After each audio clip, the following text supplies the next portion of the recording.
Since the dawn of Hollywood, studios have been looking for a sure thing, a guaranteed smash that's going to light up the box office. Of course, that's often led to some exciting experimentation, but for every wild card, there are 10 examples of studios deciding that the safest bet is to repackage something that's already worked in the past. And hey, why wouldn't they? We keep showing up. Reboot fever has hit a peak in recent years, but it's a tale as old as time. Here are 10 franchises that have been rebooted not just once, but multiple times.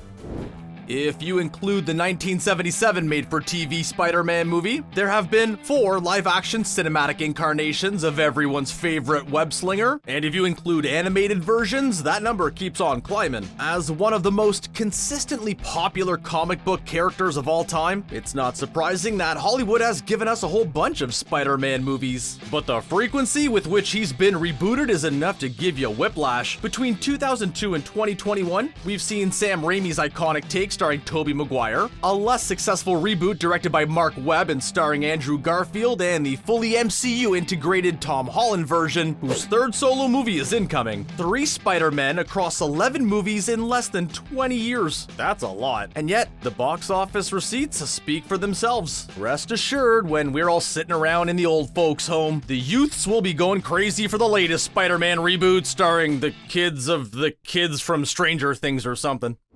Incoming Kaiju Smackdown Godzilla vs. Kong is the 3rd movie of Hollywood's 2nd attempt to make a Godzilla franchise. If you include animated features and the largely hated Matthew Broderick monstrosity from 1998, the Big G has appeared in 36 movies. That's significantly more than any other character on this list. But how many reboots are there exactly? Well, that's a slightly more complicated question. The Showa continuity begins with the landmark 1954 original and includes everything up to Terror of Mechagodzilla in 1975. Then you've got the Heisei era, which ran from 1984 to 1995 and ignores everything except the 1954 original. On top of that, you've got the 1998 trash fire. You've got Shin Godzilla, you've got Final Wars, and the Netflix anime trilogy. Oh, and the new Hollywood Monsterverse, or the GZEU. All in all, not a bad run for a giant, slow-moving lizard. Oh yeah, and speaking of Godzilla vs. Kong, here he is, the big monkey. Yeah, sorry. We know he hates it when people call him that. King Kong has a pretty solid reboot history of his own. The original 1933 masterpiece spawned one sequel, Son of Kong, but the Big Daddy himself wasn't seen again until 1962's King Kong vs. Godzilla. Oh yeah, didn't you know? They have faced off before. The Big Ape was rebooted again in 1976's Jeff Bridges starring remake of King Kong, also called King Kong, and then again in Peter Jackson's 2005 remake, which was also called King Kong for maximum confusion. Fast forward to 2017 and we get Kong Skull Island, whose tough brawling take on Kong will return to cinemas and HBO Max later this month. Long live the king. Here's another big-chested brawler who's been rebooted on multiple occasions. It's Bateman. Ooh, yeah, sorry, I mean Batman. The Caped Crusader first appeared in movie theaters in 1966 in Batman the Movie starring Adam West. 23 years later, Tim Burton brought us first Batman, then Batman Returns, a much more twisted and, dare we say, kinky take on the material. Do Joel Schumacher's Batman Forever and Batman and Robin, which both featured different actors as the Dark Knight and gave this series a radical visual overhaul, exist in the same continuity as the Burton movies? The presence of Pat Hingle's Commissioner Gordon and Michael Gough's Alfred and the proximity of the movie's releases seem to suggest they are. We'll call those 4 reboot number 2. Reboot number 3 then came in 2005 with Christopher Nolan's Batman Begins and its 2 sequels. And then, a mere 4 years after that trilogy ended, we got Ben Affleck in reboot number 4, Batman v Superman: Dawn of Justice. Oh, and let's not forget Robert Pattinson and Matt Reeves' upcoming The Batman. You know, I'm starting to think that Batman Forever was the most aptly titled entry, because that's how long we're gonna be watching this guy. By the time No Time to Die finally arrives on our screens, there will have been 27 theatrically released James Bond movies. You could say that every time a new actor takes on the role, that's a reboot of sorts. Though there is enough crossover between eras in terms of creative personnel, characters, and tropes that the line gets blurry. Even with the Brosnan and Craig eras, probably the most obvious resets the series has seen, there are elements that carry over, nods to the past that make it difficult to draw obvious distinctions. But if we go by changes of actor and discount the non-Eon produced Never Say Never Again and the first Casino Royale in 1967, this series has been rebooted a grand total of 5 times. You want to talk about continuity minefields? The Halloween series has you covered. So we've got the John Carpenter OG, a certified classic, which spawned 4 direct sequels: Halloween 2, The Return of Michael Myers, The Revenge of Michael Myers, and The Curse of Michael Myers. Then we've got Halloween H2O, which was kind of a soft reboot that brought back Jamie Lee Curtis as Laurie for a story set 20 years later. That one got a sequel, Halloween Resurrection, which then killed off Laurie.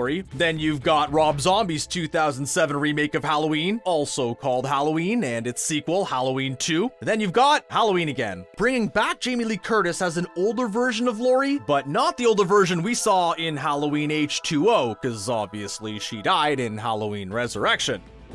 The chronology of the Planet of the Apes series is mercifully simpler than the likes of Halloween. The first movie came out in 1968, and that was followed by a number of increasingly awkwardly titled sequels, including Beneath the Planet of the Apes and Battle for the Planet of the Apes. The last cinematic entry appeared in 1973, and it wasn't until 2001 that the series saw its first reboot, Tim Burton's Planet of the Apes, which is fondly remembered by pretty much no one. 10 years later, which is more like 100 in Hollywood years, we got Rise of the Planet of the Apes, a fresh reboot that surprised everybody by being pretty darn good. That was followed by Dawn of the Planet of the Apes, which was arguably even better, and finally War for the Planet of the Apes, which was about as good as Dawn of the Planet of the Apes. Oh, and while it's probably not canon, honorable mentions for this.